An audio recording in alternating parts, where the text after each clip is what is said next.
ಓಂ ಶ್ರೀ ಗಣೇಶ ಶಾರದಾ ಗುರುಭ್ಯೋ ನಮಃ. ಹರಿ ಓಂ ನಮಃ ಶಿವಾಯ. ನಮಸ್ಕಾರ. ನಾನು ಶ್ರೀಮತಿ ಸುಗುಣ, ಜ್ಯೋತಿಷ್ಯ ವಿದ್ವಾನ್ ಆಚಾರ್ಯ. ಕನ್ಯಾ ರಾಶಿಯವರಿಗೆ ಕೆಲವು ಮುಖ್ಯವಾದಂತಹ ವಿಷಯಗಳನ್ನು ತಿಳಿಸ್ತಾ ಇದ್ದೀನಿ. ಕನ್ಯಾ ರಾಶಿಯವರು ನೀವು ತಿಳಿದುಕೊಳ್ಳಬೇಕು, ನಿಮ್ಮ ಜೀವನದಲ್ಲಿ ಜ್ಯೋತಿಷ್ಯ ಶಾಸ್ತ್ರದ ಪ್ರಕಾರವಾಗಿ ಗ್ರಹಗಳು ಯಾವ ಗ್ರಹಗಳ ದಿಶೆಯಲ್ಲಿ, ಯಾವ ಗ್ರಹಗಳ ಭುಕ್ತಿ ಕಾಲದಲ್ಲಿ ಯಾವ ರೀತಿ ಫಲಗಳು ನಿಮಗೆ ದೊರೆಯುತ್ತೆ, ಮುಖ್ಯವಾಗಿ ಜೀವನಕ್ಕೆ ಸಂತೋಷ, ಒಳ್ಳೆಯ ಫಲಗಳು ಸಿಗ್ತಾ ಇದ್ದರೆ ನಿಮಗೆ ಯಾವುದೇ ಒಂದು ಸಂಕಟ, ದುಃಖಗಳು ಆಗೋದಿಲ್ಲ, ನಿಮಗೆ ಹಿನ್ನಡೆಯೂ ಆಗೋದಿಲ್ಲ. ಆದರೆ ನಿಮಗೆ ಕೆಲವು ದಶಾಭುಕ್ತಿ ಕಾಲಗಳಲ್ಲಿ ಬಹಳಷ್ಟು ಮಾರಕ ಹಿನ್ನಡೆಯ ಫಲಗಳನ್ನು ಗ್ರಹಗಳು ನೀಡಿದಾಗ ನಿಮ್ಮ ಜೀವನವು ನಿಮಗೆ ಬಹಳ ಉನ್ನತವಾದಂತಹ ಮಟ್ಟದಲ್ಲಿ ನೀವಿದ್ದಾಗಲೂ ಶೂನ್ಯವಾಗಬಹುದು. ಈ ರೀತಿ ಗ್ರಹಗಳೇ ಫಲವನ್ನು ನೀಡ್ತವೆ. ಇಲ್ಲಿ ನಿಮ್ಮ ಜೀವನದಲ್ಲಿ ನೀವು ಸಂತೋಷವಾಗಿದ್ದಾಗ ನಿಮಗೆ ದುಃಖ, ಸಂಕಟಗಳು ಆವರಿಸಬಹುದು. ಈ ರೀತಿ ಗ್ರಹಗಳು ಫಲವನ್ನು ನೀಡ್ತವೆ. ಹಾಗಾಗಿ ಇಂಥ ದೀರ್ಘಕಾಲದವರೆಗೂ ಎಫೆಕ್ಟ್ ಮಾಡುವಂತಹ ಗ್ರಹಗಳ ದಶೆ ಕಾಲದಲ್ಲಿ ಭುಕ್ತಿ ಕಾಲಗಳ ಬಗ್ಗೆ ನಾನು ತಿಳಿಸ್ತಾ ಇದ್ದೇನೆ. ಎಲ್ಲವನ್ನ ಒಂದೇ ವಿಡಿಯೋದಲ್ಲಿ ತಿಳಿಸೋದಕ್ಕೆ ಸಾಧ್ಯವಾಗುವುದಿಲ್ಲ. ಆದರೂ ಮುಖ್ಯವಾಗಿ ನೀವೆಲ್ಲರೂ ಗೋಚಾರದ ಗ್ರಹಗಳ ಫಲಗಳ ಬಗ್ಗೆ ಮಾತ್ರ ನೀವು ಜ್ಯೋತಿಷ್ಯ ಶಾಸ್ತ್ರದ ಪ್ರಕಾರವಾಗಿ ಟಿ ವಿ ಮೀಡಿಯಾಗಳಲ್ಲಿ ನೀವು ನೋಡ್ತಾ ಇರ್ತೀರ. ಆದರೆ ನೀವು ಮುಖ್ಯವಾಗಿ ಗೋಚಾರ ಫಲಗಳಿಗಿಂತ ದಶೆ ಕಾಲ, ಭುಕ್ತಿ ಕಾಲದ ಗ್ರಹಗಳೇ ನಿಮಗೆ ಫಲವನ್ನು ನೀಡುತ್ತವೆ ಅನ್ನುವುದನ್ನು ನೀವು ಅರ್ಥ ಮಾಡ್ಕೋಬೇಕು. ನಿಮ್ಮ ಜನ್ಮಜಾತಕದಲ್ಲಿ ಗ್ರಹಗಳು ಯಾವ ಒಂದು ಭವಿಷ್ಯ, ನಿಮ್ಮ ಜೀವನವನ್ನು ಯಾವ ಫಲವನ್ನು ನೀಡಬೇಕು ಅಂತ ಇರುತ್ತೆ, ಅವು ನಿರ್ಧರಿಸಲ್ಪಟ್ಟಿರುತ್ತೆ. ಯಾವ ಗ್ರಹಗಳ ದಶೆಯ ಕಾಲ, ಯಾವ ಭುಕ್ತಿ ಕಾಲವು ನಡೀತಾ ಇರುತ್ತೆ, ಅದಕ್ಕೆ ಸಪೋರ್ಟಿವ್ ಆಗಿ ಗೋಚಾರದ ಗ್ರಹಗಳು ಫಲವನ್ನು ನೀಡ್ತವೆ. ಕೆಟ್ಟದ್ದಾದರೂ ಆಗ್ಬೋದು, ಒಳ್ಳೆಯದಾದರೂ ಆಗ್ಬೋದು.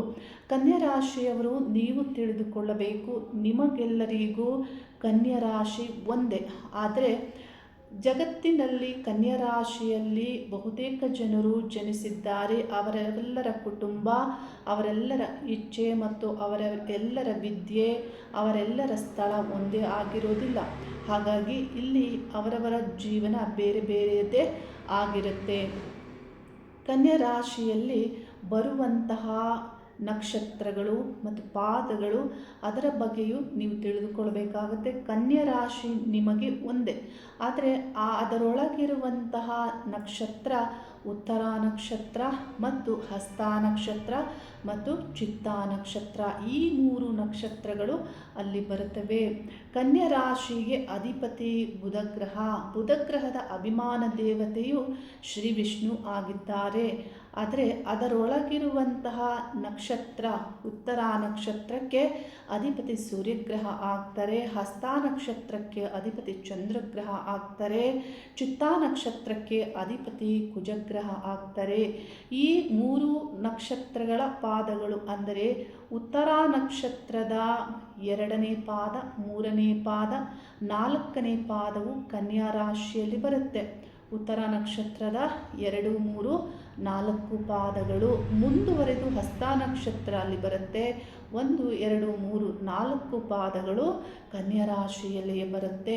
ಹಾಗೆ ಮುಂದುವರೆದು ಚಿತ್ತಾ ನಕ್ಷತ್ರದ 1ನೇ ಪಾದ, 2ನೇ ಪಾದ ಕನ್ಯಾ ರಾಶಿಯಲ್ಲಿ ಬರುತ್ತೆ. ಒಟ್ಟು ಈ 3 ನಕ್ಷತ್ರಗಳ 9 ಪಾದಗಳು ಅಲ್ಲಿ ಬರುತ್ತೆ. ಈ ನಕ್ಷತ್ರ ಪಾದಗಳಲ್ಲಿ ನೀವು ಜನಿಸಿದರೆ ನಿಮ್ಮದು ಕನ್ಯಾ ರಾಶಿ ಆಗುತ್ತೆ. ಹಾಗಾಗಿ ಈ ಒಂದು ವಿಷಯಗಳ ಅಂದರೆ ಈ ರಾಶಿಯೊಳಗಿರುವಂತಹ ವಿಷಯಗಳನ್ನು ನೀವು ತಿಳ್ಕೋಬೇಕಾಗುತ್ತೆ. ಕನ್ಯಾ ರಾಶಿಯಲ್ಲಿ ಈ ನಕ್ಷತ್ರದಲ್ಲಿ ಚಂದ್ರಗ್ರಹ ಒಂದೊಂದು ಪಾದದಲ್ಲಿ ಇರುವಾಗಲೂ ಒಂದೊಂದು ರೀತಿಯ ಫಲಗಳನ್ನು ಚಂದ್ರಗ್ರಹ ನೀಡ್ತಾರೆ. ಅಂದರೆ ಪಾದಗಳಿಗೂ ಬೇರೆ ಬೇರೆಯದ್ದೇ ಆದಂತಹ ಫಲವು ಇದೆ. ನಿಮ್ಮ ಜೀವನವು ಅದರಂತೆ ಇರಲಿದೆ. ಎಲ್ಲರಿಗೂ ಒಂದೇ ರೀತಿ ಫಲ ಸಿಗೋದಿಲ್ಲ.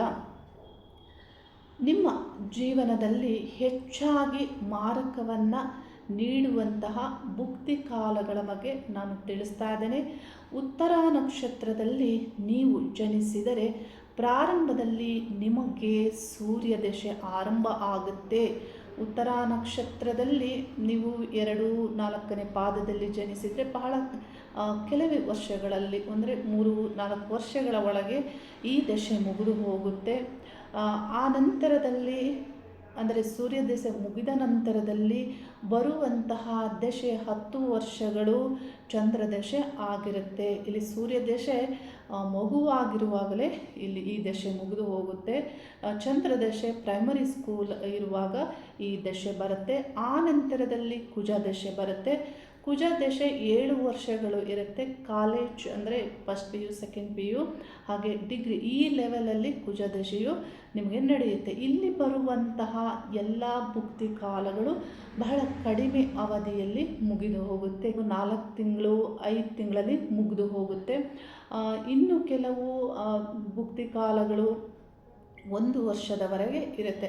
ಅಂದರೆ ಈ ಒಂದು ದಶಾಕಾಲದಲ್ಲಿ ಈ ಸೂರ್ಯದಶೆ, ಚಂದ್ರದಶೆ, ಕುಜದಶೆಯಲ್ಲಿ ಬರುವಂತಹ ಎಲ್ಲ ಗ್ರಹಗಳ ಭುಕ್ತಿ ಕಾಲಗಳು 1 ವರ್ಷದಲ್ಲಿ ಹೆಚ್ಚು ಕಡಿಮೆ ಈ ಹಂತದಲ್ಲಿ ಮುಗಿದು ಹೋಗ್ತಾ ಇರುತ್ತೆ.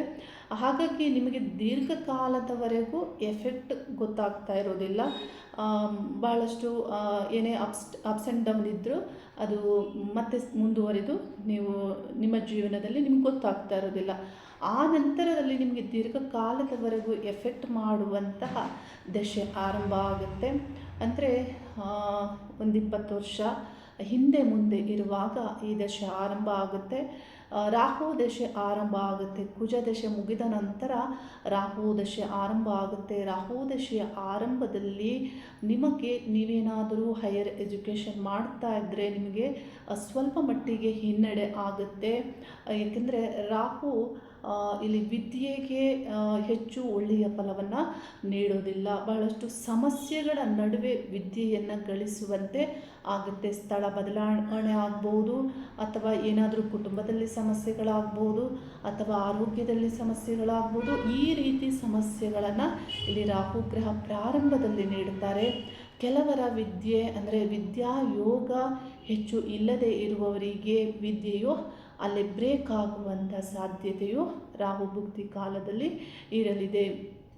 ನಿಮ್ಮ ಗೋಚಾರವು ಕೆಟ್ಟಾಗ, ಭುಕ್ತಿ ಕಾಲವು ಕೆಟ್ಟಾಗ ಈ ರೀತಿ ಇಲ್ಲಿ ಎಫೆಕ್ಟ್ ಆಗುತ್ತೆ. ರಾಹು ದಶೆಯಲ್ಲಿ ಮುಂದುವರೆದು ರಾಹು ಭುಕ್ತಿ ಕಾಲ ಮುಗಿದ ನಂತರ ಗುರು ಭುಕ್ತಿ ಬರುತ್ತೆ. ಆ ನಂತರದಲ್ಲಿ ರಾಹು ದಶೆಯಲ್ಲಿಯೇ ಶನಿ ಭುಕ್ತಿ ಕಾಲವು ಬರುತ್ತೆ. ಈ ಶನಿ ಭುಕ್ತಿ ಕಾಲ, ರಾಹು ದಶೆಯಲ್ಲಿ ಶನಿ ಭುಕ್ತಿ ಕಾಲ ಹೆಚ್ಚು ಎಫೆಕ್ಟನ್ನು ಮಾಡುತ್ತೆ. ನಿಮ್ಮ ಆರೋಗ್ಯ, ನಿಮ್ಮ ವಿದ್ಯಾಭ್ಯಾಸ, ನಿಮ್ಮ ಉದ್ಯೋಗ ಅಥವಾ ಯಾವುದೇ ಮುಖ್ಯವಾದ ವಿಷಯವನ್ನು ಗಳಿಸಿಕೊಳ್ಳುವಲ್ಲಿ ನಿಮಗೆ ಹಿನ್ನಡೆಯನ್ನು ಈ ಗ್ರಹಗಳು ನೀಡ್ತಾರೆ. ಯಾಕೆಂದರೆ ಇಲ್ಲಿ ಈ 2 ಗ್ರಹಗಳು ಪಾಪಗ್ರಹಗಳಾಗಿ ಎಷ್ಟೇ ನಿಮ್ಮ ಜನ್ಮ ಲಗ್ನಕ್ಕೆ ಯೋಗಕಾರಕರಾಗಿ ಯೋಗ ಸ್ಥಾನದಲ್ಲಿ ಸ್ಥಿತರಾಗಿದ್ದರೂ ಈ ಗ್ರಹಗಳ ಅಂದರೆ ಪಾಪಗ್ರಹಗಳ ಈ ಫಲಗಳನ್ನು ಇವರು ಕೊಡೋದನ್ನು ಬಿಡೋದಿಲ್ಲ.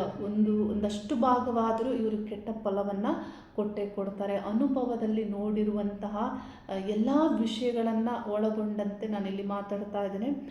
ಮುಂದುವರಿದು ಈ ಒಂದು ದಶೆಯು ನಿಮಗೆ ಮುಂದುವರಿಯುತ್ತೆ. ನಿಮ್ಮ ಒಂದು ಉದ್ಯೋಗ ಮತ್ತು ವಿವಾಹ ಈ ದಶಾಕಾಲದಲ್ಲೇ ರಾಹು ದಶೆ 18 ವರ್ಷಗಳ ಕಾಲ ಇರುತ್ತೆ.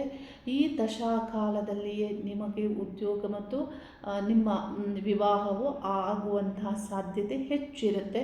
ಆದರೆ ಯಾಕೆ ಸಾಧ್ಯತೆ ಅಂತ ಹೇಳ್ತಾ ಇದ್ದೀನಿ ಅಂದರೆ, ಈಗಿನ ಒಂದು ಕಾಲದಲ್ಲಿ 40 ವರ್ಷ ಆದರೂ ವಿವಾಹ ಆಗಿರೋದಿಲ್ಲ, 45 ವರ್ಷ ಆದರೂ ವಿವಾಹ ಆಗಿರೋದಿಲ್ಲ. ಹಾಗಾಗಿ ಇಲ್ಲಿ ಸಾಧ್ಯತೆ ಅನ್ನುವಂತಹ ಪದವನ್ನು ನಾನು ಉಪಯೋಗ ಮಾಡಿದ್ದೇನೆ. ಆ ನಂತರದಲ್ಲಿ ರಾಹು ದಶೆ ಮುಗಿದ ನಂತರದಲ್ಲಿ ಗುರುದಶೆ ಆರಂಭ ಆಗುತ್ತೆ. ಗುರು ಭುಕ್ತಿ ಕಾಲವು ಪ್ರಾರಂಭದಲ್ಲಿರುತ್ತೆ. ಬಹಳಷ್ಟು ಜನರಿಗೆ ಗುರುದಶೆಯಲ್ಲಿ ಶನಿ ಭುಕ್ತಿ ಕಾಲ ಬಹಳ ಎಫೆಕ್ಟ್ ಮಾಡಿರೋದನ್ನು ನಾವು ಜೀವನದಲ್ಲಿ ನೋಡ್ಬೋದು. ಅದರಂತೆ ಮುಂದುವರೆದು ಗುರು ದಶೆಯಲ್ಲಿ ಕೊನೆ ಭಾಗದಲ್ಲಿ 16 ವರ್ಷಗಳು ಇರುತ್ತೆ. ನಿಮ್ಮ ಮಧ್ಯ ವಯಸ್ಸಿನಲ್ಲಿ ಈ ಗುರು ದಶೆ ಇರುತ್ತೆ. ಇಲ್ಲಿ ಗುರು ದಶೆಯಲ್ಲಿ ಕೊನೆ ಭಾಗದಲ್ಲಿ ಬರುವಂತಹ ರಾಹು ಭುಕ್ತಿ ಕಾಲವು ಬಹಳಷ್ಟು ಎಫೆಕ್ಟನ್ನು ಸಮಸ್ಯೆಗಳನ್ನು ಮಾಡುತ್ತೆ. 2.5 ವರ್ಷಗಳ ಕಾಲ ಈ ರಾಹು ಭುಕ್ತಿ ಎಫೆಕ್ಟ್ ಮಾಡುತ್ತೆ. ಇದರ ಜೊತೆಗೆ ನಿಮಗೆ ಇಲ್ಲಿ ಗುರು ದಶೆಯು 16 ವರ್ಷಗಳ ನಂತರ ಮುಗಿದು ಬರುವಂಥದ್ದು ನಿಮಗೆ ಶನಿ ದಶೆ ಆರಂಭ ಆಗುತ್ತೆ. ಶನಿ ದಶೆಯಲ್ಲಿ ಪ್ರಾರಂಭದ 3 ವರ್ಷಗಳು ಬಹಳಷ್ಟು ಸಮಸ್ಯೆಗಳು, ಶನಿ ದಶೆಯಲ್ಲಿ ಶನಿ ಭುಕ್ತಿ ಕಾಲವು ಬಹಳಷ್ಟು ಸಮಸ್ಯೆಗಳನ್ನು ಇಲ್ಲಿ ನೀವು ಎದುರಿಸುವಂತೆ ಇಲ್ಲಿ ಜೀವನ ನಿರ್ಮಾಣ ಆಗುತ್ತೆ. ಅಂದರೆ ರಾಹು ಭುಕ್ತಿ ಗುರು ದಶೆಯಲ್ಲಿ ರಾಹು ಭುಕ್ತಿ ಮುಗಿದು ಶನಿ ದಶೆ ಆರಂಭ ಆಗುತ್ತೆ. ಇಲ್ಲಿ ಒಟ್ಟು 5ರಿಂದ 6 ವರ್ಷಗಳ ಕಾಲ ನಿಮಗೆ ಸಮಸ್ಯೆಗಳು ಆಗುತ್ತೆ ಅನ್ನೋದನ್ನು ನಾನು ತಿಳಿಸ್ತಾ ಇದ್ದೇನೆ. ಮುಖ್ಯವಾದಂತಹ ನಿಮ್ಮ ಒಂದು ಮಧ್ಯ ಜೀವನ ಇರುತ್ತೆ. ಅಂದರೆ 45 ವರ್ಷದ ನಂತರದಲ್ಲಿ 50 ವರ್ಷ ಹಿಂದೆ ಮುಂದೆ ಬರುವಂತಹ ಈ ಒಂದು ದಶಾಕಾಲ ಭುಕ್ತಿ ಕಾಲವು ಆಗಿರುತ್ತೆ 50 ವರ್ಷ ನಂತರದಲ್ಲೇ. ಅಂದರೆ ನಿಮ್ಮ ಉದ್ಯೋಗದ ಮೇಲೆ, ಆರ್ಥಿಕವಾದಂತಹ ವಿಷಯಗಳ ಮೇಲೆ ಹೆಚ್ಚು ಎಫೆಕ್ಟ್ ಆಗುತ್ತೆ. ಹಾಗೆ 50 ವರ್ಷ ಮೇಲ್ಪಟ್ಟವರಾಗಿರೋದ್ರಿಂದ ಇಲ್ಲಿ ಏನಾಗುತ್ತೆ, ಅನಾರೋಗ್ಯ ಸಮಸ್ಯೆಗಳು ಬಾಧಿಸ್ಬೋದು, ಕುಟುಂಬ ಸಮಸ್ಯೆಗಳು ಬಾಧಿಸ್ಬೋದು. ಹಾಗೆ ನೀವೇನಾದರೂ ಗೌರ್ಮೆಂಟ್ ಉದ್ಯೋಗಸ್ಥರಾಗಿದ್ದರೆ ಈ ಕೊನೆಗಾಲದಲ್ಲಿ ಬಹಳಷ್ಟು ಸಮಸ್ಯೆಗಳನ್ನು ನೀವು ಫೇಸ್ ಮಾಡುವಂತೆ ಇಲ್ಲಿ ಈ ಗ್ರಹಗಳು ಫಲವನ್ನು ನೀಡ್ತಾರೆ. ಶನಿ ದಶೆಯಲ್ಲಿ ಕೊನೆ ಒಂದು ಅಂದರೆ 19 ವರ್ಷ ಶನಿ ದಶೆ ಇರುತ್ತೆ. ಕೊನೆಯಲ್ಲಿ ಒಂದು 5-6 ವರ್ಷ ಇರುವಾಗ ನಿಮಗೆ ಶನಿ ದಶೆಯಲ್ಲಿ ರಾಹು ಭುಕ್ತಿ ಕಾಲ ಬರುತ್ತೆ. ಆ ರಾಹು ಭುಕ್ತಿ ಕಾಲವು ಬಹಳಷ್ಟು ಎಫೆಕ್ಟ್ ಮಾಡುತ್ತೆ. ಏನಾದರೂ ಅನಾರೋಗ್ಯ ಸಂಕಷ್ಟಗಳು, ದುಃಖಗಳು, ನಷ್ಟಗಳನ್ನು ಎದುರಿಸುವಂತೆ ಇಲ್ಲಿ ಫಲವನ್ನು ನೀಡುತ್ತೆ.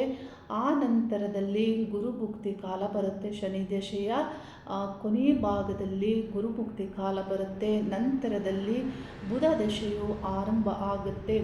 ಬುಧ ದಶೆ ಸಾಮಾನ್ಯವಾಗಿ ಅಂದರೆ ನಿಮ್ಮ ಓಲ್ಡ್ ಏಜ್ 60+ ಆಗುವಂತಹ, ಅಂದರೆ ಇದಕ್ಕೂ ಹೆಚ್ಚಾಗಿ 80 ವರ್ಷ ಹಿಂದೆ ಮುಂದೆ ಆಗ್ಬೋದು, ಈ ವಯಸ್ಸಲ್ಲಿ ಬರುತ್ತೆ. 75 ಆದಮೇಲೆ ಬರುತ್ತೆ. ಅಂದರೆ ನೀವು ಯಾವ ನಕ್ಷತ್ರ ಪಾದದಲ್ಲಿ ಜನಿಸಿರ್ತೀರ, ಉತ್ತರ ನಕ್ಷತ್ರದಲ್ಲಿ, ಅದರ ಮೇಲೆ ಈ ಒಂದು ಲೆಕ್ಕಾಚಾರ ಮುಂದುವರಿಯುತ್ತೆ. ಹಾಗಾಗಿ ನನಗೆ ಇಷ್ಟೇ ವಯಸ್ಸಿಗೆ ಬರುತ್ತೆ ಅನ್ನೋದನ್ನು ಇಲ್ಲಿ ತಿಳಿಸೋಕ್ಕೆ ಆಗ್ತಾ ಇಲ್ಲ. ಒಟ್ಟಿನಲ್ಲಿ ಓಲ್ಡ್ ಏಜಲ್ಲಿ ನಿಮಗೆ ಈ ಬುಧ ದಶೆ ಬರುತ್ತೆ. ನಿಮ್ಮ ಒಂದು ಕೊನೆ ಕಾಲ ಅಂತ ಹೇಳ್ತೀವಲ್ಲ, ಆ ಕಾಲದಲ್ಲಿ ಈ ಒಂದು ದಶೆ 17 ವರ್ಷ ಇರುತ್ತೆ. ಈ ದಶೆಯು ಕೊನೆಗಾಲದಲ್ಲಿಯೂ ಎಫೆಕ್ಟ್ ಮಾಡುತ್ತೆ. ಹಿರಿಯರಿಗೆ ಬಹಳಷ್ಟು ಸಮಸ್ಯೆಗಳು, ನರಗಳ ಸಮಸ್ಯೆ, ದೃಷ್ಟಿದೋಷದ ಸಮಸ್ಯೆ, ಚರ್ಮ ವ್ಯಾಧಿಗಳು, ಇದೆಲ್ಲವನ್ನು ಈ ಬುಧ ದಶೆಯಲ್ಲಿ ಅವರು ಅಂದರೆ ಅನುಭವಿಸ್ತಾ ಇರ್ತಾರೆ. ಬುಧ ದಶೆ ಕೊನೆಯಲ್ಲಿ ಎಂಡ್ ಆಗ್ತಾ ಇರುವಂತಹ ಆ ಒಂದು ಕಾಲದಲ್ಲಿ ಶನಿ ಭುಕ್ತಿ ಬರುತ್ತೆ. ಆ ಭುಕ್ತಿ ಬಹಳಷ್ಟು ಸಮಸ್ಯೆಯನ್ನು ವಯಸ್ಸಾದವರಿಗೆ ಆ ಭುಕ್ತಿ ನೀಡುತ್ತೆ. ಅಂದರೆ ಉಸಿರಾಟದ ಸಮಸ್ಯೆ ಆಗ್ಬೋದು, ಅಥವಾ ಇನ್ನಿತರ ಸಮಸ್ಯೆಗಳು, ಮೂಳೆಯ ಸಮಸ್ಯೆಗಳಾಗ್ಬೋದು, ಈ ರೀತಿ ನೀಡುತ್ತೆ. ನೋಡಿ, ಈ ಒಂದು ಕಾಲದಲ್ಲಿ ಸಾಮಾನ್ಯವಾಗಿ ಕೆಲವರು ಪತ್ನಿಯನ್ನು ಕಳೆದುಕೊಂಡಿರ್ತೀರ, ಕೆಲವರು ಪತಿಯನ್ನು ಕಳೆದುಕೊಂಡಿರ್ತೀರ.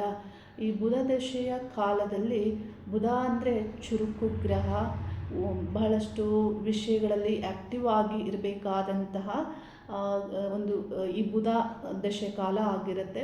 ಆದರೆ ಈ ಕಾಲ ಉತ್ತರ ನಕ್ಷತ್ರದವರಿಗೆ ಕೊನೆಯಲ್ಲಿ ಬರ್ತಾ ಇದೆ. ಈ ಕಾಲ ಯಾವಾಗಲೂ ವಿದ್ಯಾರ್ಥಿ ಜೀವನದಲ್ಲಿ ಬಂದರೆ ವಿದ್ಯಾರ್ಥಿಗಳು ಬಹಳ ಚುರುಕಾಗಿ ಇರ್ತಾರೆ. ಆದರೆ ಈ ಒಂದು ಉತ್ತರ ನಕ್ಷತ್ರದವರಿಗೆ ಕೊನೆಯಲ್ಲಿ ಬರ್ತಾ ಇದೆ. ಆ ಕಾಲದಲ್ಲಿ ನೀವು ಒಬ್ಬರೇ ಇರಬೇಕಾದಂತಹ ಜೀವನ ನಿರ್ಮಾಣ ಆಗ್ಬೋದು.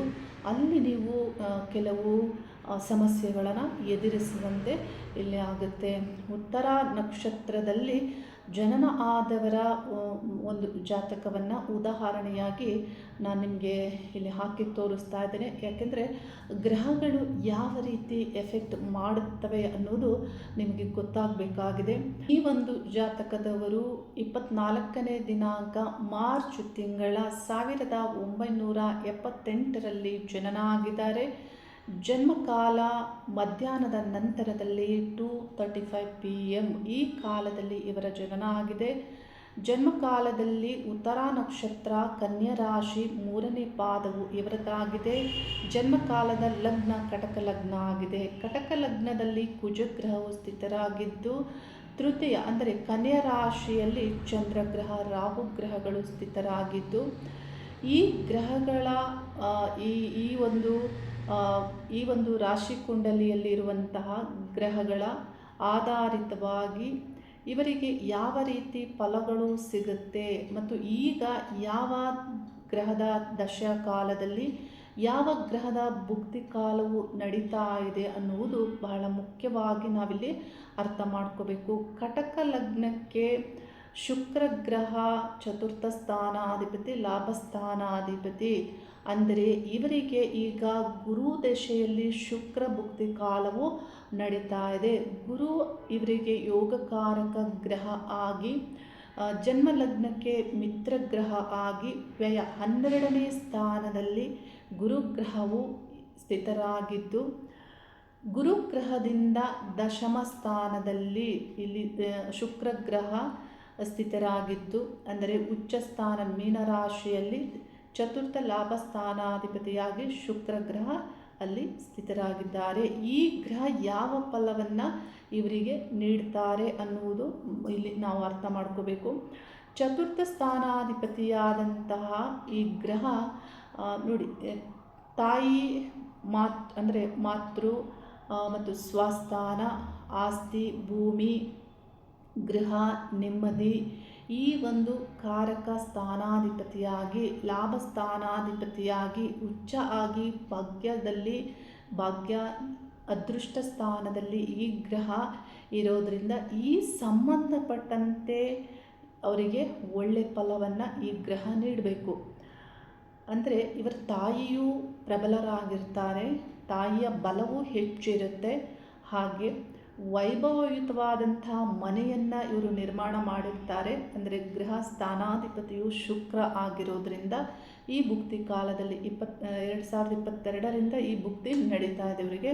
ಮತ್ತು ಈ ಒಂದು ಮನೆಯನ್ನು ನಿರ್ಮಾಣ ಮಾಡುವಂತಹ ಈ ಕಾಲದಲ್ಲಿ ಹೆಚ್ಚು ಹಣ ಆದಾಗ ಇವರಿಗೆ ಆರ್ಥಿಕ ಸಮಸ್ಯೆಯು ಈಗ ಇರುವಂಥದ್ದು. ಆದರೆ ಇದನ್ನು ಇಲ್ಲಿ ನಾವು ಕೆಲವು ವಿಷಯಗಳನ್ನು ಆಳವಾಗಿ ನಾವು ನೋಡಬೇಕಾಗತ್ತೆ.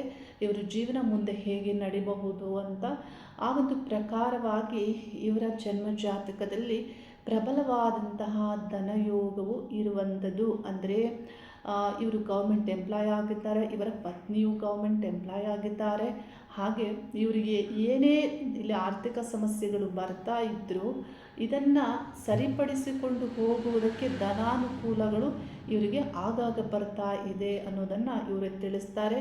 ಹೇಗೋ ಒಂದು ಇವರಿಗೆ ಹಣ ಅಲ್ಲಿ ಬಂದು ಸೇರುತ್ತೆ, ಆ ಕಾಲವನ್ನು ನಿಭಾಯಿಸುವಂತೆ ಇಲ್ಲಿ ಆಗುತ್ತೆ. ಅಂದರೆ ಯಾರಿಗೆ ಧನದ ಯೋಗ, ಹಣ ಅಂದರೆ ಪ್ರಬಲವಾದ ಧನಯೋಗ ಇರೋದಿಲ್ಲ, ಅಂಥವರಿಗೆ ಇಂಥ ಗ್ರಹಗಳು ಹೆಚ್ಚು ನಷ್ಟವನ್ನು ನೀಡ್ತವೆ, ಸಮಸ್ಯೆಗಳನ್ನು ನೀಡ್ತಾರೆ. ಆದರೆ ಯಾವಾಗ ಇಂಥ ಯೋಗಗಳೆಲ್ಲ ಇದ್ದಾಗ ಈ ಕಾಲವನ್ನು ನಿಭಾಯಿಸಬಹುದು ಅವರು.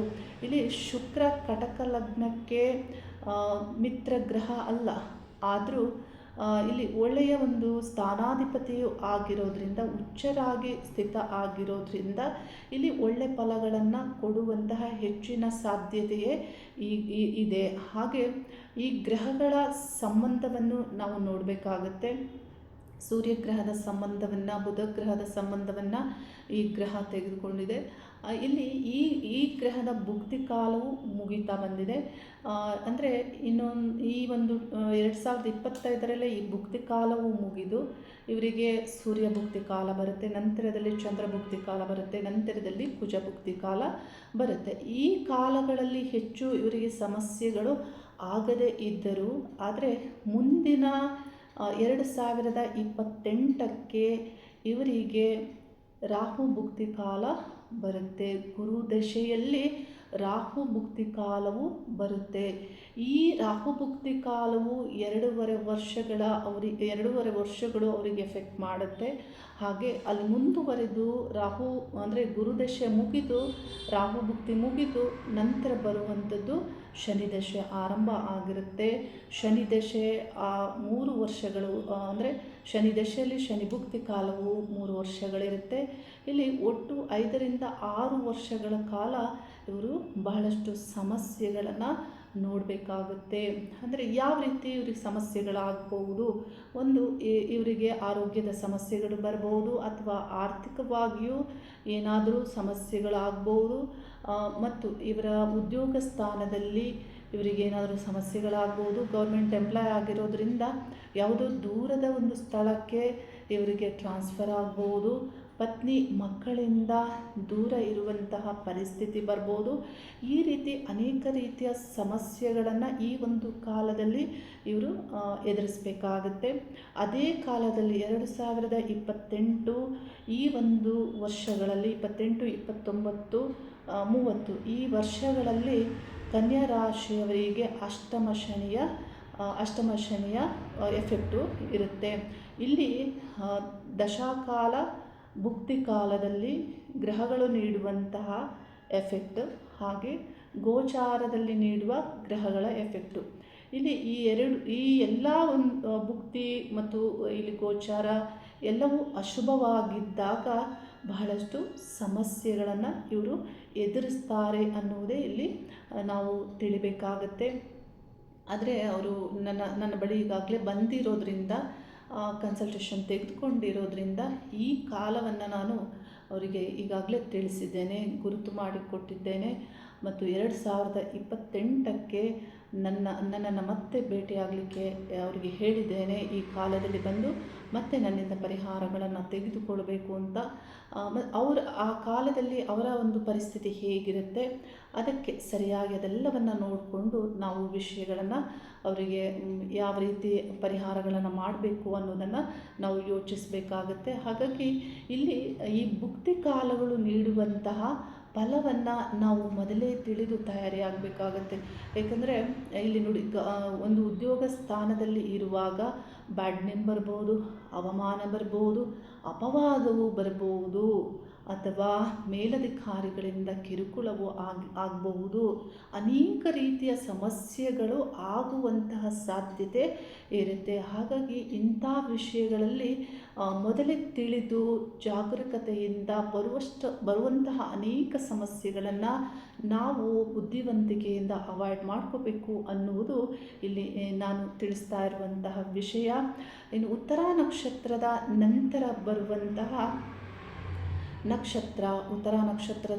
ಬರುವಂತಹ ನಕ್ಷತ್ರ ಹಸ್ತ ನಕ್ಷತ್ರ ಆಗಿದೆ. ಹಸ್ತ ನಕ್ಷತ್ರದಲ್ಲಿ ಜನಿಸಿದವರಿಗೆ ಪ್ರಾರಂಭದಲ್ಲಿ ಚಂದ್ರದಶೆ ಇರುತ್ತೆ, ನಂತರದಲ್ಲಿ ಕುಜ ದಶೆ ಇವರಿಗೆ ಬರುತ್ತೆ, ನಂತರದಲ್ಲಿ ಇವರಿಗೆ ಬರುವಂಥದ್ದು ರಾಹು ದಶೆ ಆಗಿರುತ್ತೆ. ಕುಜ ದಶೆಯಲ್ಲಿಯೂ ಎಲ್ಲ ಗ್ರಹಗಳ ಭುಕ್ತಿ ಕಾಲವು ತುಂಬ ಕಡಿಮೆ ಒಂದು ಕಾಲದಲ್ಲಿ ಮುಗಿದು ಹೋಗುತ್ತೆ. ರಾಹು ದಶೆ ನಂತರದಲ್ಲಿ ಬರುತ್ತೆ. ರಾಹು ದಶೆಯಲ್ಲಿ ನಾನು ಈಗಾಗಲೇ ತಿಳಿಸಿದ್ದೇನೆ ನಿಮಗೆ. ರಾಹು ದಶೆ ಪ್ರಾರಂಭದಲ್ಲಿ 2-2.5 ವರ್ಷಗಳ ಕಾಲ ಎಫೆಕ್ಟ್ ಮಾಡುತ್ತೆ. ವಿದ್ಯೆ, ಉದ್ಯೋಗ ಮತ್ತು ನಿಮ್ಮ ಮಹತ್ವದ ಯಾವುದೇ ವಿಷಯಕ್ಕಾಗ್ಬೋದು ಹಿನ್ನಡೆಯನ್ನು ನೀಡುತ್ತೆ. ಅಂದರೆ ಸಮಸ್ಯೆಗಳ ನಡುವೆ ನೀವೇನನ್ನಾದರೂ ಪಡೆದುಕೊಳ್ಳುವಂತೆ ಆಗುತ್ತೆ. ಅಂದರೆ ಎಲ್ಲ ಅನುಕೂಲಗಳಿಂದ ಆಗೋದಿಲ್ಲ, ಬಹಳ ಎಫರ್ಟ್ ಹಾಕಬೇಕಾಗತ್ತೆ. ಈ ರೀತಿ ಇರುತ್ತೆ ನಿಮ್ಮ ಜನ್ಮ ಜಾತಕದಲ್ಲಿ ಯೋಗ ಯಾವ ರೀತಿ ಇರುತ್ತೆ ಅದರಂತೆ ಈ ಗ್ರಹ ಇಲ್ಲಿ ಫಲವನ್ನು ನೀಡುತ್ತೆ. ಅಂದರೆ ನೀವೇನಾದರೂ ಗಳಿಸ್ಕೊಳ್ಬೇಕಂದ್ರೆ ಅದು ಕಷ್ಟದಿಂದ ಸಾಧ್ಯವಾಗುತ್ತೆ, ಅಥವಾ ನೀವು ಇಲ್ಲಿ ಯಾವುದೇ ಒಂದು ವಿಷಯದಲ್ಲಿ ನೀವು ಫೇಲ್ಯೂರ್ ಆಗಬೇಕಂದ್ರೆ ಈ ಗ್ರಹ ನಿಮಗೆ ಅಂಥದ್ದೇ ಫಲವನ್ನು ನೀಡುತ್ತೆ.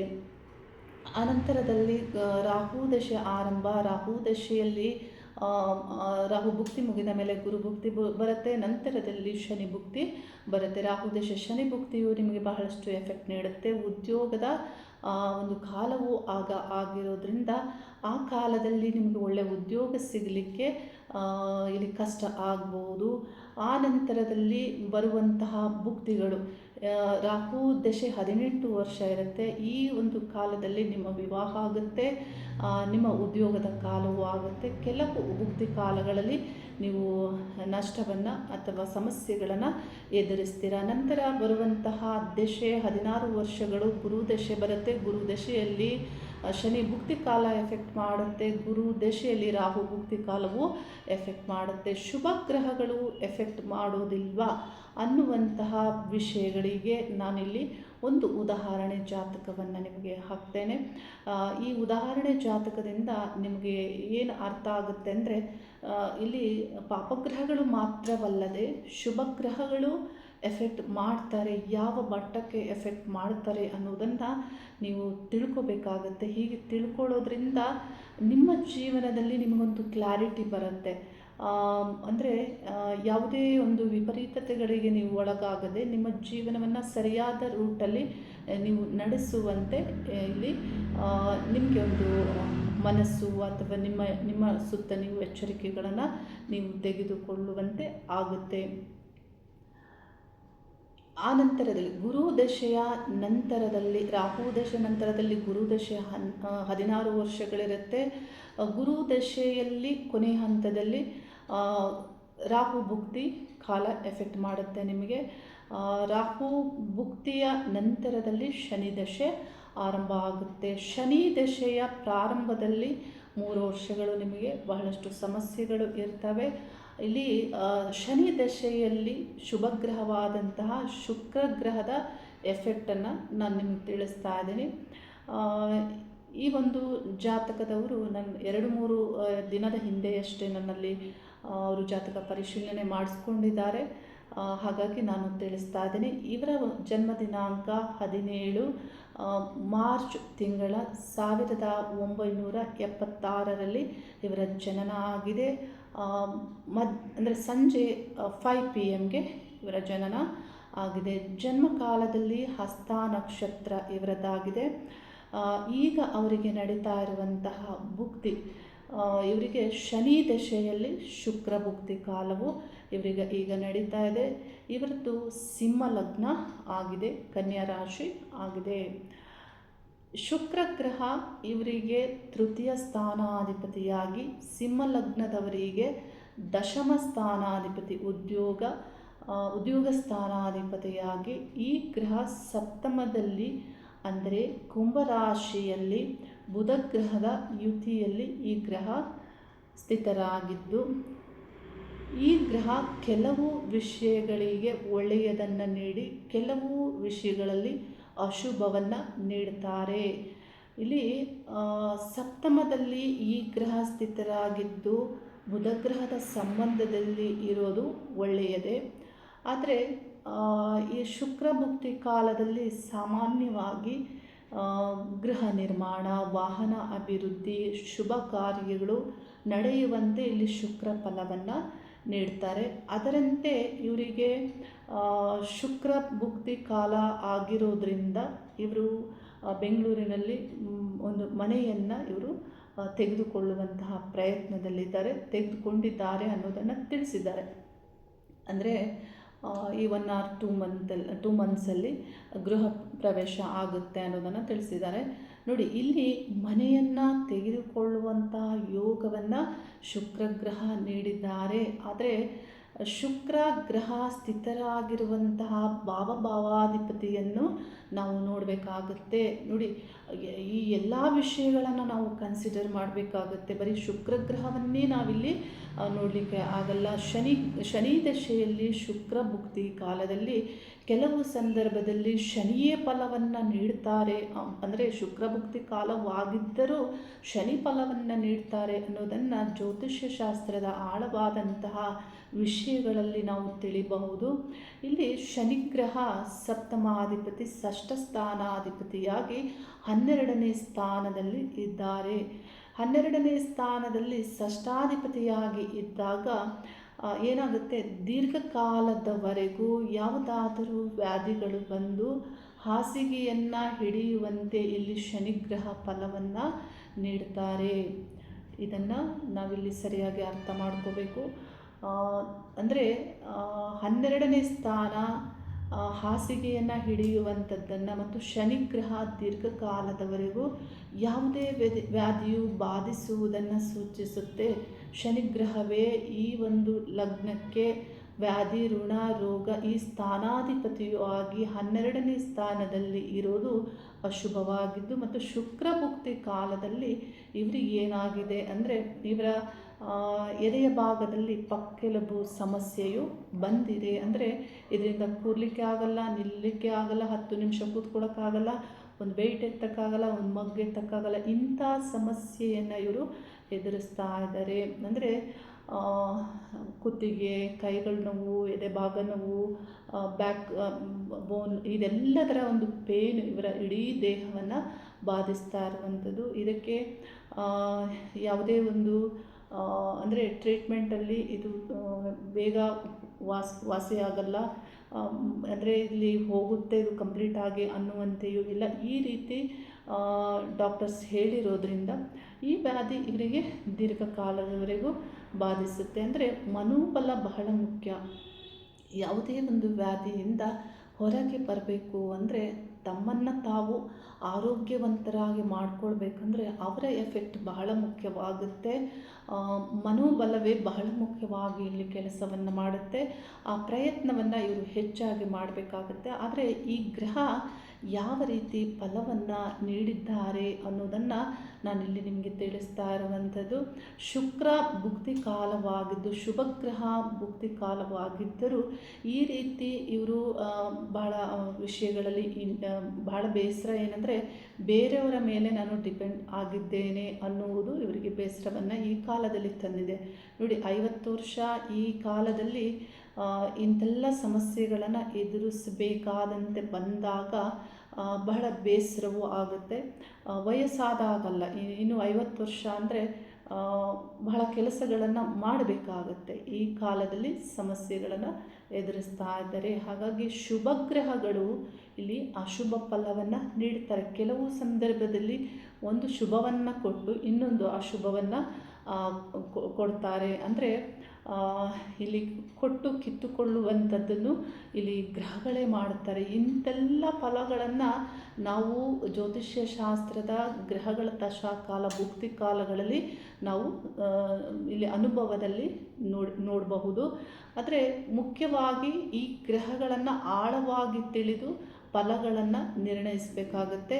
ಮನುಷ್ಯರ ಜೀವನಕ್ಕೆ ಎಲ್ಲ ಗ್ರಹಗಳು ನೀಡುವಂತಹ ಫಲಗಳೇ ಕಾರಣವಾಗಿರುತ್ತವೆ. ಅದು ಸುಖ ಆಗ್ಬೋದು ಅಥವಾ ದುಃಖ ಆಗ್ಬೋದು.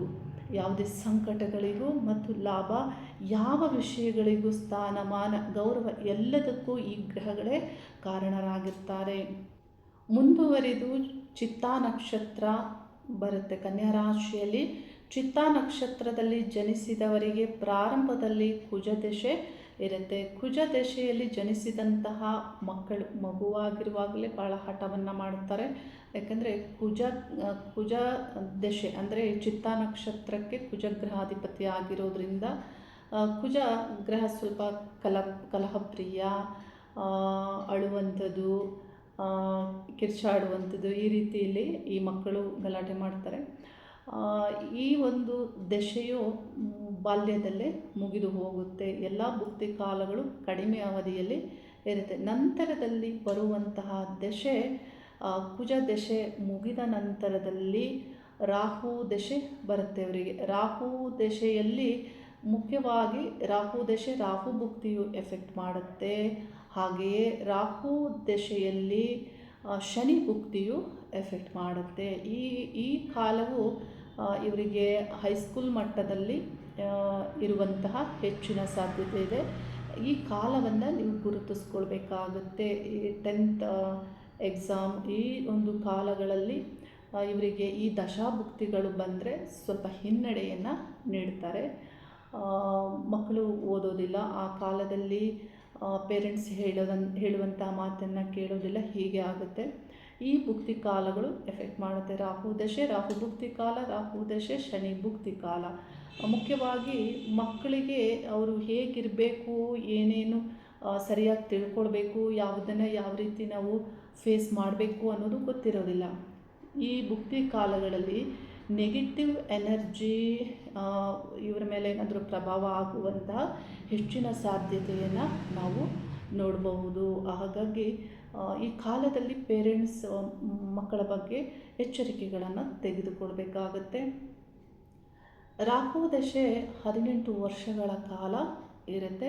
ಇಲ್ಲಿ ಪ್ರಾರಂಭದಲ್ಲೇ ಈ ಭುಕ್ತಿಗಳು ಬಹಳ ಹಿನ್ನಡೆಯನ್ನು ನೀಡುತ್ತೆ. ರಾಹು ದಶೆಯ ನಂತರ ಅಂದರೆ ಈ ರಾಹು ದಶೆಯಲ್ಲೇ ಇವರಿಗೆ ವಿದ್ಯಾಭ್ಯಾಸವು ಮುಗಿದು ಇವರು ಉದ್ಯೋಗವನ್ನು ಮಾಡಲಿಕ್ಕೆ ಆರಂಭಿಸ್ತಾರೆ. ರಾಹು ದಶೆಯ ನಂತರದಲ್ಲಿ ಬರುವಂತಹ ದಶೆ ಇವರಿಗೆ ಗುರು ದಶೆ ಆಗಿದೆ. ಗುರು ದಶೆ 16 ವರ್ಷಗಳ ಕಾಲ ಇರುತ್ತೆ. ಗುರು ದಶೆಯಲ್ಲಿ ಗುರು ಭುಕ್ತಿ ಕಾಲ, ನಂತರದಲ್ಲಿ ಗುರು ದಶೆಯಲ್ಲಿ ಶನಿ ಭುಕ್ತಿ ಕಾಲ ಬಹಳಷ್ಟು ಜನರಿಗೆ ಎಫೆಕ್ಟ್ ಮಾಡೋದನ್ನು ನಾವು ಹೆಚ್ಚಾಗಿ ನೋಡ್ಬೋದು. ಹಾಗೆ ಗುರು ದಶೆಯಲ್ಲಿ ಕೊನೆಯಲ್ಲಿ ರಾಹು ಭುಕ್ತಿ ಕಾಲವು ಹೆಚ್ಚು ಎಫೆಕ್ಟ್ ಮಾಡುತ್ತೆ. ಆ ನಂತರದಲ್ಲಿ ಬರುವಂತಹ ರಾಹು ಭುಕ್ತಿಯ ನಂತರದಲ್ಲಿ ಅವರಿಗೆ ಶನಿ ದಶೆ ಆರಂಭ ಆಗುತ್ತೆ. ಶನಿ ದಶೆ 19 ವರ್ಷಗಳಿರುತ್ತೆ. ಶನಿ ದಶೆ ಶನಿ ಭುಕ್ತಿ ಕಾಲವು ಎಫೆಕ್ಟ್ ಮಾಡುತ್ತೆ. ಅಂದರೆ ಇದೆಲ್ಲ ನೋಡಿ, ದುಡಿಯುವಂತಹ ವಯಸ್ಸಿನಲ್ಲೇ ಈ ಭುಕ್ತಿ ಕಾಲಗಳು ಬಹಳಷ್ಟು ಎಫೆಕ್ಟ್ ನೀಡುತ್ತೆ. ಹಾಗಾಗಿ ಈ ಫಲಗಳನ್ನು ತಿಳಿದುಕೊಳ್ಬೇಕಾಗತ್ತೆ. ನೋಡಿ, ಕುಟುಂಬದಲ್ಲಿ ಅಥವಾ ನೀವೇನೋ ಮಹತ್ವದನ್ನು ನೀವು ಗಳಿಸಿದರೆ, ನೀವು 10 ಜನರಿಗೆ ನೀವು ಕೆಲಸವನ್ನು ಕೊಟ್ಟಿದ್ರೆ, ಸಂಸ್ಥೆಯನ್ನು ನೀವು ಸ್ಥಾಪನೆ ಮಾಡಿದರೆ ಅಥವಾ ವಿದ್ಯಾಸಂಸ್ಥೆ ನಡೆಸೋರಾಗಿದ್ದರೆ ನೋಡಿ, ಈ ಒಂದು ಭುಕ್ತಿ ಕಾಲಗಳಲ್ಲಿ ಬಹಳಷ್ಟು ಹಿನ್ನಡೆಯನ್ನು ನೀಡ್ತಾರೆ. ಇಲ್ಲವಾದಲ್ಲಿ ಕುಟುಂಬದಲ್ಲಾದರೂ ಪತಿ ಪತ್ನಿ ನಡುವೆ ಆದರೂ ಸಮಸ್ಯೆಗಳನ್ನು ಈ ಗ್ರಹಗಳು ನೀಡ್ತಾರೆ. ಉದ್ಯೋಗ ಸಮಸ್ಯೆಗಳು ಈ ರೀತಿ ಮುಖ್ಯವಾಗಿ ಬರುತ್ತೆ. ಶನಿ ದಶೆ 19 ವರ್ಷಗಳ ಕಾಲ ಇರುತ್ತೆ. ನಂತರದಲ್ಲಿ ಶನಿ ದಶೆ ಶನಿ ಭುಕ್ತಿ ಕಾಲ ಎಫೆಕ್ಟ್ ಮಾಡುತ್ತೆ. ಶನಿ ದಶೆಯಲ್ಲಿ ರಾಹು ಭುಕ್ತಿ ಕಾಲ ಕೊನೆಯಲ್ಲಿ 5-6 ವರ್ಷಗಳ ಆ ಒಂದು ಕೊನೆ ಇರುವಾಗ ಆ ಕಾಲದಲ್ಲಿ ಬರುತ್ತೆ. ಆ ಕಾಲವು ಹೆಚ್ಚಾಗಿ ನಿಮಗೆ ಎಫೆಕ್ಟ್ ಮಾಡುತ್ತೆ. ಆ ನಂತರದಲ್ಲಿ ಬುಧ ದಶೆಯು ಬರುತ್ತೆ. ಬುಧ ದಶೆಯಲ್ಲಿ 17 ವರ್ಷಗಳ ಕಾಲ ಬುಧ ದಶೆ ಇರುತ್ತೆ. ಬುಧ ದಶೆಯಲ್ಲಿಯೂ ಕೆಲವು ಭುಕ್ತಿ ಕಾಲಗಳು ಎಫೆಕ್ಟ್ ಮಾಡುತ್ತೆ. ಬುಧ ದಶೆ ಕೊನೆಯ ಕಾಲ ಶನಿ ಭುಕ್ತಿಯು ಬಹಳಷ್ಟು ಜನರಿಗೆ ಎಫೆಕ್ಟ್ ಮಾಡಿರುವುದನ್ನು ನಾವು ಅನುಭವದಲ್ಲಿ ನೋಡ್ಬೋದು. ಹಾಗಾಗಿ ಈ ಭುಕ್ತಿ ಕಾಲಗಳನ್ನು ಸರಿಯಾಗಿ ತಿಳಿದುಕೊಂಡು ಮಹತ್ವವಾದಂತಹ ನಿಮ್ಮ ಏನಾದರೂ ನಿಮ್ಮಲ್ಲಿ ಆಸೆಗಳು ಬಯಕೆಗಳು ಇದ್ದಲ್ಲಿ ಇವುಗಳಿಗೆ ಈ ಒಂದು ಕಾಲಗಳು ಯಾವ ರೀತಿ ಇರುತ್ತೆ ಅನ್ನೋದನ್ನು ತಿಳ್ಕೊಂಡು ಅಂಥದ್ದೇನಾದರೂ ನಿಮಗೆ ನಡೀತಾ ಇದ್ದರೆ ನೀವು ಅದಕ್ಕೆ ಸರಿಯಾದಂತಹ ಪ್ಲ್ಯಾನನ್ನು ಮಾಡಿಕೊಳ್ಬೇಕಾಗತ್ತೆ, ಸರಿಯಾದ ತಯಾರಿಯನ್ನು ಮಾಡಿಕೊಳ್ಬೇಕಾಗತ್ತೆ. ಜೀವನದಲ್ಲಿ ನಿರಾಶೆ ಆದಾಗ ಬಹಳಷ್ಟು ಜನ ಅದನ್ನು ತಡೆದುಕೊಳ್ಳೋಕ್ಕೆ ಸಾಧ್ಯವಾಗುವುದಿಲ್ಲ. ಬಹಳ ಸಂಕಷ್ಟಗಳಿಗೆ ಒಳಗಾಗ್ತಾರೆ, ಒಂದು ರೀತಿ ಮನೋರೋಗಕ್ಕೆ ಒಳಗಾಗ್ತಾರೆ. ಹಾಗಾಗಿ ನಿಮ್ಮ ಪ್ಲ್ಯಾನ್ ಯಾವಾಗಲೂ ಸರಿ ಇರಬೇಕು. ಯಾವುದೇ ಒಂದನ್ನು ಅಚೀವ್ ಮಾಡಬೇಕು ಅಂದರೂ ತಯಾರಿ ಅನ್ನೋದು ಬಹಳ ಮುಖ್ಯವಾಗುತ್ತೆ. ತಯಾರಿ ಮಾಡಿಕೊಂಡ್ರೆ ಮಾತ್ರವೇ ವಿಜಯ ಅನ್ನೋದು ನಿಮಗೆ ಸಿಗುತ್ತೆ. ಹಾಗಾಗಿ ವಿಜಯಕ್ಕಾಗಿ ನಿಮ್ಮೆಲ್ಲ ಸಿದ್ಧತೆಗಳು ಸರಿ ಇರಬೇಕಾಗುತ್ತೆ. ನೀವು ಈ ಕನ್ಯಾ ರಾಶಿಯವರು ಯಾರೇ ಆಗಿದ್ದರೂ ನಿಮ್ಮ ಬಂಧುಗಳು ಮಕ್ಕಳ ವಿಷಯಗಳಲ್ಲಿ ಈ ಒಂದು ವಿಷಯಗಳನ್ನು ತಿಳಿದುಕೊಂಡು ನಿಮ್ಮ ಜೀವನವನ್ನು ಉತ್ತಮವಾದಂಥ ರೀತಿಯಲ್ಲಿ ನಿರ್ಮಾಣವನ್ನು ಮಾಡಿಕೊಳ್ಬೇಕು ಅನ್ನುವಂತಹ ಕಾರಣದಿಂದ ನಾನು ಇಂತೆಲ್ಲ ವಿಷಯಗಳನ್ನು ತಿಳಿಸ್ತಾ ಇದ್ದೀನಿ. ಮುಖ್ಯವಾಗಿ ಅರ್ಥ ಮಾಡ್ಕೋಬೇಕು, ಗೋಚಾರದಲ್ಲಿ ತಿಳಿಸುವಂತಹ ಯಾವುದೇ ವಿಷಯಗಳಾದರೂ ನಿಮ್ಮ ಜನ್ಮಜಾತಕದಲ್ಲಿ ಗ್ರಹಗಳು ಯಾವ ರೀತಿ ಫಲವನ್ನು ನೀಡ್ತವೆ ಅದಕ್ಕೆ ಒಂದು ಅನುಗುಣವಾಗಿ ಗೋಚಾರದ ಗ್ರಹಗಳು ಫಲವನ್ನು ನೀಡೋದು. ಅಂದರೆ ಗೋಚಾರದಲ್ಲಿ ಕನ್ಯಾ ರಾಶಿಯವರಿಗೆ ಈ ವರ್ಷ ರಾಜಯೋಗ ಅಂತ ಮೀಡಿಯಾದಲ್ಲಿ ತಿಳಿಸಿರ್ತಾರೆ, ಟಿ ವಿಯಲ್ಲಿ ತಿಳಿಸಿರ್ತಾರೆ ಅಂತ ಅಂದುಕೊಳ್ಳಿ. ಆದರೆ ನಿಮಗೆ ನಿಮ್ಮ ಜನ್ಮಜಾತಕದಲ್ಲಿ ಯಾವ ಗ್ರಹ ಯಾವ ದಶೆ ನಡೀತಾ ಇದೆ ಅದು ನಿಮಗೆ ಅಶುಭವನ್ನು ನೀಡುವುದಾಗಿದ್ದರೆ ಯಾವ ರಾಜಯೋಗವೂ ನಿಮಗೆ ಸಿಗೋದಿಲ್ಲ. ಇದೆಲ್ಲ ಸುಮ್ಮನೆ ಹೇಳುವಂತಹ ವಿಷಯಗಳಾಗಿರುತ್ತೆ. ಹಾಗಾಗಿ ಈ ಒಂದು ಎಫೆಕ್ಟ್ ಏನೇನಿರುತ್ತೆ ಅನ್ನೋದನ್ನು ತಿಳ್ಕೊಳ್ಬೇಕಾಗತ್ತೆ. ಗೋಚಾರದ ಗ್ರಹಗಳು ಫಲವನ್ನು ಕಡಿಮೆ ಮಟ್ಟದಲ್ಲಿ ಕೊಡ್ತಾರೆ. ದಶಾ ಭುಕ್ತಿ ಗ್ರಹಗಳೇ ಹೆಚ್ಚಿನ ಫಲವನ್ನು ನೀಡ್ತಾರೆ ಅನ್ನುವಂತಹ ಸತ್ಯವನ್ನು ನೀವೆಲ್ಲರೂ ಅರ್ಥ ಮಾಡಿಕೊಳ್ಬೇಕು. ಪ್ರತಿಯೊಬ್ಬ ಕನ್ಯಾ ರಾಶಿಯವರಿಗೂ ಒಳ್ಳೆಯ ಭವಿಷ್ಯವು ನಿರ್ಮಾಣ ಆಗಲಿ.